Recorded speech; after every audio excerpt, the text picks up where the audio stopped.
Viral di media sosial video seorang pria di kota Ambon nekat menghancurkan trotoar di kawasan Pohon Pule, Kecamatan Sirimau, Ambon. Ia menghancurkan trotoar tersebut menggunakan palu. Aksinya itu terekam kamera hingga viral di media sosial Selasa 9 November 2021. Dalam video berdurasi 30 detik itu, tampak seorang pria berhelai mengenakan jaket coklat dan celana jeans pendek yang marah. Sebelum menghancurkan trotoar, pria itu sempat mengangkat martil dan berteriak-teriak sambil menyampaikan alasan mengapa ia nekat menghancurkan trotoar tersebut.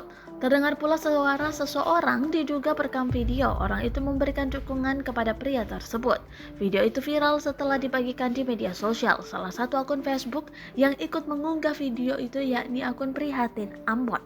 Sejak 8 jam diunggah, video itu telah dibagikan oleh ratusan kali dan mendapat ratusan komentar dari warganet.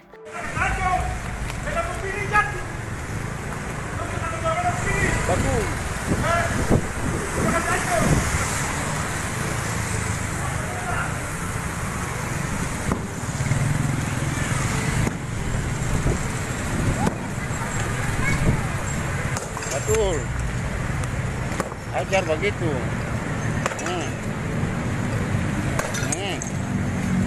Begitu. Oke, beda pembini jatuh.